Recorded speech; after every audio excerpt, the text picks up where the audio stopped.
kahapon sa My Driver Sweet Lover. Oh, partner na, Rocky. May partner pa. Talagang all out ng operation sirain ng data. Pwede mo makigamit ng bathroom? Sige, sama na kita. Ang baho! Simon!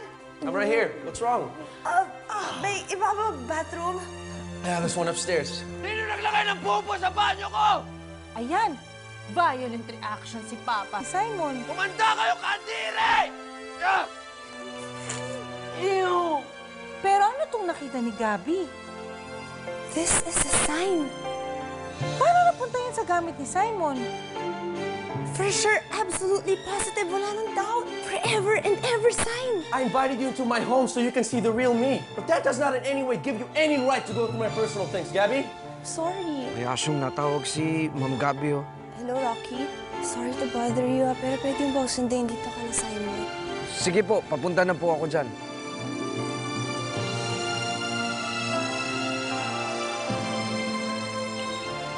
Nagawa yung Gabby. Tell me what to do pa. Ito na lang ba lahat ng lalaking mahal ko? So near yet so far. Bakit ka ba interesado sa baboy na to, Gabby? Well? Well, Ay, what? Ay, nako, girl, wag mo ma-well what? Ano ka ba? Gusto ko usisahin, ano nangyari sa date mo ni Simon kagabi? Nakita mo ba yung for sure, absolutely positive, no doubt, forever and ever sign na siya talaga yung hinahanap mo? Correct. Gabby, may I speak with you for a second? Yeah, Just have something to show you.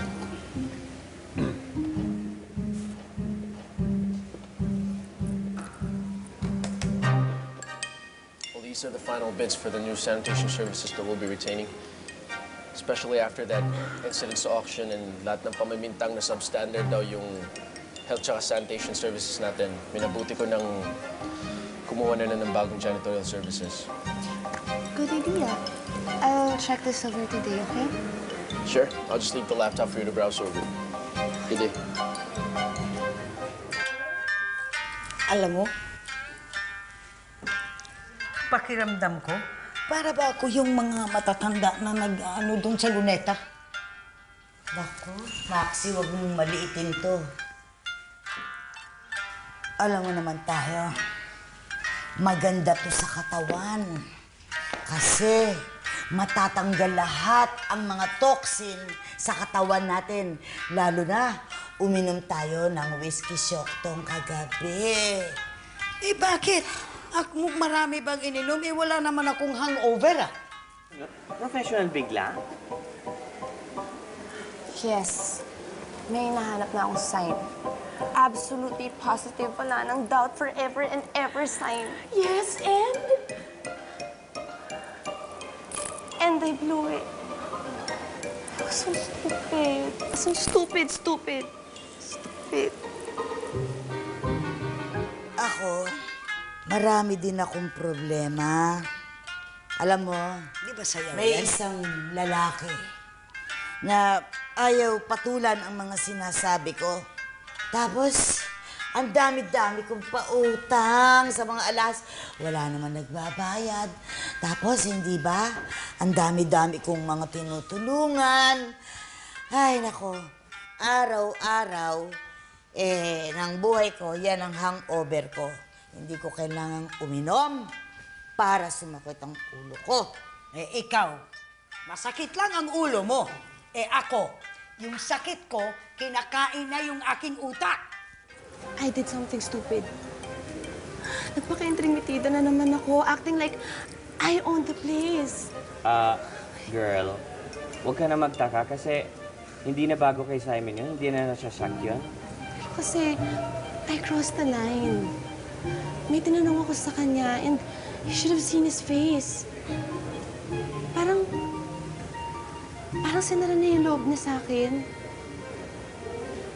In his mind, his heart, parang he was knocking me out. Yes. I'm sure hindi naman ganun kalala yung nangyari. Ba't ano ba ginawa mo? Expect your full report on our supplies by the end of office hours. Yes, sir. Sige, una na. Hi, Simon. Hi. Simon, meron ka bang dish na pwedeng i-recommend sa akin? Kasi ang sarap nung nirecommend mo sa akin dati, yung coco banana. Really sorry, Colleen. Busy lang talaga ako eh. Sandali. Kailan ka ba libre? Kasi gusto ko sana makipagkwentuhan, tsaka namimiss ko na yung pasyal-pasyal natin. Yeah. Why don't I get back to you on that, Colleen, okay? Hindi na importante kung ano yung ginawa ko. Basta ngayon, ang importante, kailangan ko makabawi kay Simon. I have to fix this.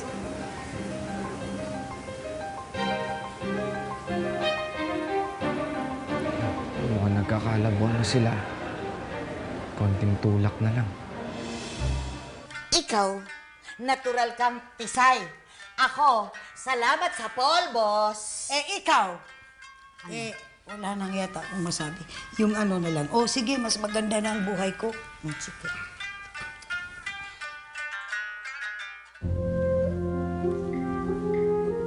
Hello, Delphine.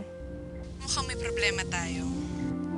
Biglang dinedma ako nung general manager ng resort eh. Sayang gagawin ko pa naman siyang mole sa operation natin sa negosyo ng mga Barinuevo. Ano ka ba naman, Colleen? Iniwang kita dahil may atupagin ako sa Maynila and then now you tell me na mapupurnanda isa sa mga major components ng plano natin. Ano ba? Ano, kailan mo ba i-inspection yung kwarto ko? Hirap na ako ng kalilinis para lang pumasa sa standards mo eh. Kaya, Tabs, maniniwala na ako na malinis ang kwarto mo. Teka. Tabs. Tumigil ka na dyan. Walang mangyayari sa'yo dyan. Tigilan mo na yan. Ako na nagsasabi sa'yo. Aling White, teka muna. Dito kayo natulog? Oo. Kasi sumakit ang ulo ko. Hindi ako sanay uminom. Sandali. Pinainom niyo si Senyora Maxi? Hindi ko rin maintindihan eh. Hindi ko alam kung anong nangyari. Hindi ko alam kung anong nag-iba. Wala akong pake ko anong kailangan mong gawin. Okay? Basta ang kailangan ay maghasli tayo makapasok. Hello? Hello? Hindi pwede mawala sa akin ang anak ko si Malik. Okay, i-turn mo. Balik tayo sa resort. Jim Rob naman eh. Bakit mo naman parang sinasabing pinipilit ako ni Whitey? Hindi, pwede na naman ako magdesisyon sa sarili ko, alam mo ba? Pwede pang magpa-sleep over ako dito. Sige na, mag-join ka na dito. Come on. You Come on, join us. Come on. Magaling yan para sa'yo. Ready? Go. What? Sige na nga.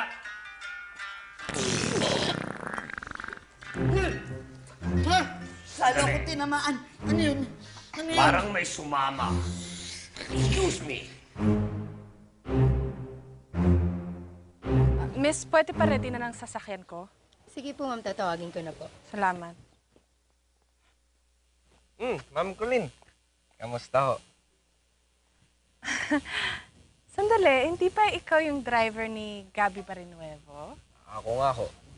Nakikita-kita ko kayo dito sa resort. Parang gusto nyo dito, no? Hi! Nick! Yes! Well, I'm sure you're excited dahil magkakaroon ng isang hot ticket society event dito sa resort. Teka, hindi ba dapat last week yung auction for the Alzheimer's benefit show? Hello! That's not what I mean, girl! I meant Mom's birthday tomorrow. Yun lang pala. Parang nga gusto ko maglipat ng resort eh, kasi hindi pala friendly yung mga tao dito. Ala, ganun mo ba? Oo. Anong ibig nyo sabihin? Bakit? Si Simon, dati ang bait-bait niya sa akin, sobrang friendly. Tapos ngayon, hindi na niya ako pinapansin.